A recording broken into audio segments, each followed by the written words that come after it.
Hey, what's up? It's Kwesi. You're watching Nomad, and we are back at you at your computer screens on your YouTube channel, or my Facebook or whatever. You're here, and I want to talk about multiculturalism. And what is multiculturalism? As you already know what it is, I'm just gonna bring it forth in case you don't know what it is, but you do. It's the idea that all these cultures have come together in this place, probably Toronto. It's like first most multicultural city in the world. All these beautiful different cultures have come together, and these people of these different cultures, and they're just like, oh, I love you, man. Like we're holding hands. Like we got murals on walls. We're all holding hands. Like the Earth is here in Toronto, man, and it's like great to meet your world. The world sing to the world, or this side of the world sing to that side. Yeah. So multiculturalism of Toronto. What I want to say about that is that it's bullshit. What I'm not saying here is that Toronto doesn't have a lot of cultures. Of course they do. Anyone who's been to Toronto knows there's so many different cultures here. You walk down the street, you see so many cultures. But what I am saying is that these cultures stay separated from each other. For the most part, we're speaking generalities here. But for the most part, people have different cultures, especially if they've come to Canada later on in life. They stay completely separated off from each other. It's to the point where people only talk to or only acknowledge the humanity of people who share a similar language or values as them. And that's a problem. Why is that a problem? Because that's not true. Like acting as if the only people who are worth communicating with and engaging with are people who speak a certain language or who hold certain values is not the right way to live. Why? Because every single human being is a human being. And even though we all answer the question of what is good or what is worth doing or what is right differently, I think what's significant is that we're all asking the question.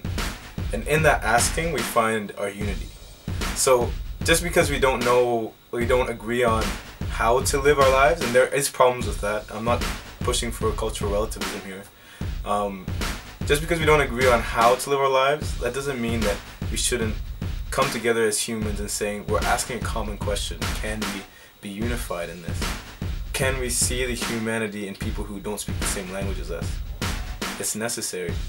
But how does that happen? How do people even come together? What makes people come together? I think anyone who's studied psychology or just like lived in the world knows that when people are put in a situation where they have one common good thing, they're brought together. And also, in a situation where you have an evil that's inflicted upon you, there's kind of a unity that happens because of that. So, for example, we're going back to the aliens again. What if aliens were to like attack Earth all of a sudden? And how do you think the cultures would come together? How important would different nations be in the instance where aliens were attacking? They wouldn't be at all, right? It would just be like a world state. I'm not pushing for a world state. This isn't conspiracy theory or anything like that. But what I am saying though is when we see a common enemy or evil or threat, we come together. So what could possibly bring us together as human beings? I think it's the threat of not living in this world properly. It's like the threat of, it's so general, so vague. Let me break it down a little bit. Like it's the threat of not seeing beautiful things right in front of us. And what are those beautiful things? Those beautiful things are the human beings right in front of us. Even if you don't completely understand another person, which most of the time you won't. You barely even understand yourself. I barely even understand myself. There's still something so beautiful, so wonderful about that person.